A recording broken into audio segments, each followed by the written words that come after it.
حضرت حر سپاہی یزید بن کے آئے، اور ایک روایت میں آتا ہے کہ حر نے آتے ہی حسین کے گھوڑے کی لگام پکڑ لی۔ جب لگام پکڑی نا تو حسین نے فرمایا ہے حر تیری ماں تیرا مقتل کرے، تیرا ماتم کرے۔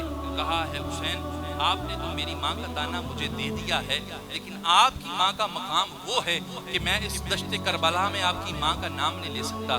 کہا اے حر کیا نیت ہے؟ کہا آپ کو گرفتار ہونے کا حکم ہے۔ اے رسول اکرم، اے سید دو عالم، اے امام الانبیاء، کیسا مقدر ہے تیری آل کا، تو مالک کائنات ہے، تو محبوب خدا ہے۔ آج تیری آل اتنی غریب ہو گئی کہ دنیا کے ظالم حسین بادشاہ کو گرفتار کرنے آ رہے ہیں۔ اب حر نے کہا حکم ہے ہمیں گرفتار کرنے کا۔ روایات میں آتا ہے کہا حر گرفتار کرنے آئے ہو، زبانیں خشک ہیں، پہلے پانی پی لو۔ اللہ اکبر، یہ ہے میرا حسین بادشاہ، پہلے پانی پی لو۔ عباس مولا حکم فرمایا حر ہے پیاسا ہے، حر کو پانی پلاؤ۔ پانی پلایا گیا۔ حر پیاسا ہے، حر کے سپاہی پیاسے ہیں، حر کے سپاہ کو پانی پلایا جائے۔ مولا پلا دیا گیا۔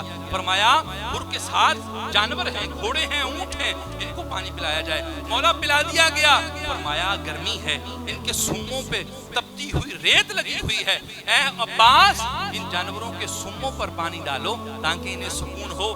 روایات میں آتا ہے دوستان محترم جناب امام حسین علیہ السلام نے حر کے ساتھ جو معاملہ کیا اور پھر حر واپس گیا۔ اب 9 محرم 10 محرم وقت گزرا، حر ابن سعد کے خیمے میں گیا، جا کے کہنے لگا اے ابن سعد کیا یہ جنگ رک نہیں سکتی؟ کہا نہیں حر یہ نہیں رک سکتی۔ وجہ کیا؟ یزید کا حکم ہے۔ کہا کوئی اور معاملہ ہو جائے؟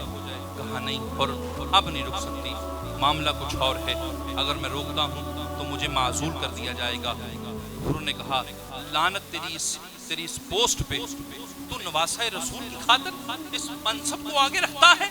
جا، اگر یہ بات ہے تو میں آج سے حسین کی سپاہ میں جا رہا ہوں، حسین کی صفوں میں جا رہا ہوں، میں جا رہا ہوں۔ اٹھے اور جناب حر علیہ السلام سر جھکایا ہوا، ہاتھ باندھے ہوئے جا رہے ہیں۔ ایک بیٹے نے آواز دی، حضرت عبداللہ ابن حر نے، ابا کہاں جا رہے ہو؟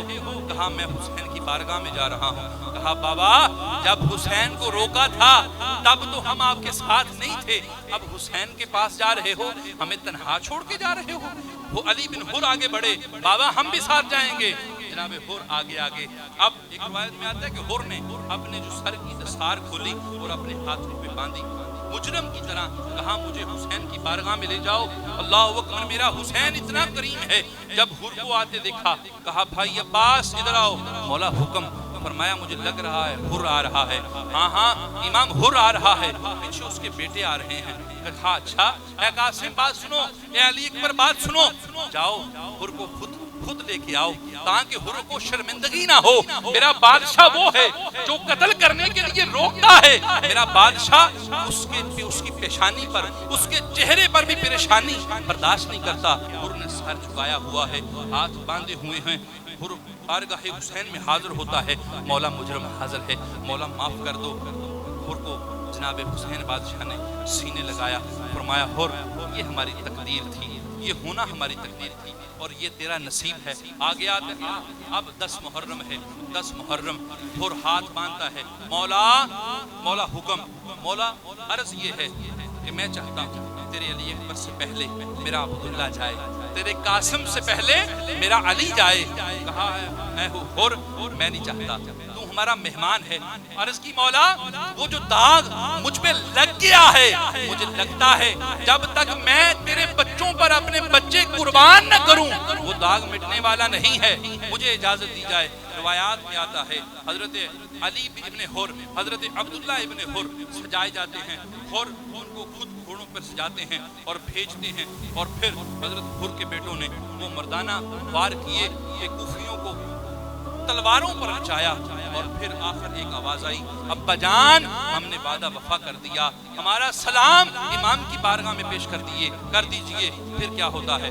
حضرت حر بھاگتے ہیں مقتل کی طرف کہ اپنے بچوں کے لاشیں اٹھاؤں۔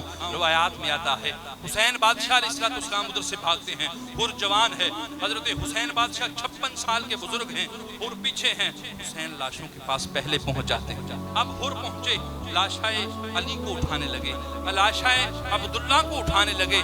فرمایا حر پیچھے ہٹ جا، کیونکہ یہ اخلاق کے خلاف ہے کہ ایک باپ اپنے جوان بچوں کے لاشیں اٹھائے، تجھ سے اٹھائے نہیں جائیں گے۔ حسین تیری عظمت کو قربان، کل تو جب علی اکبر کا لاشا اٹھائے گا تیری کمر پہ ہاتھ رکھنے والا کوئی نہیں ہوگا۔ جب تو غازی عباس کا لاشا اٹھائے گا، جب قاسم کا لاشا اٹھائے گا، وہ کون ہوگا جو تیرا ساتھ دیکھا؟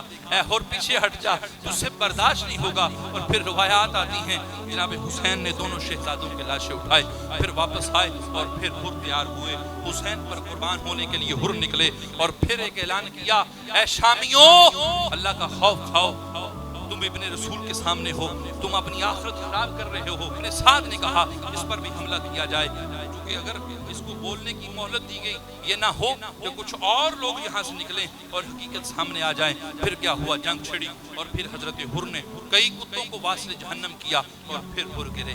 حسین بادشاہ پہنچے، حر قتل ہیں، شہید ہیں، آخری سانس ہے۔ عرض کی مولا میری توبہ قبول ہو جائے گی؟ فرمایا ہے حر تو نے وعدہ وفا کر دیا، تو اس دنیا میں بھی گناہوں سے آزاد ہے اور آخرت میں جہنم کی آگ سے آزاد ہے۔ اب کیا ہوتا ہے؟ خیمہ میں واپس لایا گیا۔ ایک روایت میں آتا ہے حر کے سر پہ برچھی لگی تھی، امام حسین بادشاہ علیہ السلام نے ایک رومال نکالا۔ وہ رومال کون سا تھا؟ وہ رومال حضرت زہرا علیہ السلام کا رومال تھا۔ وہ رومال نکالا، اے حسین تیری سخاوت پہ قربان جاؤں، اے حر تیرے مقدر پہ قربان جاؤں۔ حسین نے وہ رومال نکالا، رومال نکال کر وہ حضرت حر علیہ السلام آپ کے سر انور پہ باندھ دیا۔ جیسے ہی رومال حر کے سر پر آیا، خون رک گیا، خون رک گیا۔ اب وہ خون کون سا تھا؟ وہ پریشانی کا خون تھا۔ اب رکا کیوں ہے؟ رکا اس لیے ہے شفاعت زہرا کی دستک ہو گئے ہیں، اب توبہ قبول ہے۔ اور ایک روایت میں یہ آتا ہے کہ کافی دیر کے بعد حضرت حر کو سیلاب کی وجہ سے آپ کی قبر کو کھولا گیا کہ آپ کی قبر مبارک، آپ کے جسم کو دوسری جگہ منتقل کیا جائے۔ جب قبر کو کھولا، وہی رومال سر انور پہ باندھا ہے۔ بادشاہ وقت نے چاہا کہ اس رومال کو کھول لوں، جب کھولا خون پھر شروع ہو گیا۔ اب محققین نے کہا کہ اے بادشاہ وقت، جب تک یہ رومال حر کے سر پر ہے خون رکا رہے گا، اگر تو نے یہ رومال ہٹا لیا، کھول لیا، تو یہ میں بتا دوں ساری کائنات حر کے خون میں بہہ جائے گی۔ اس لیے چاہتا ہے یہ خون رک جائے تو حر کا جو رومال ہے واپس کر دے۔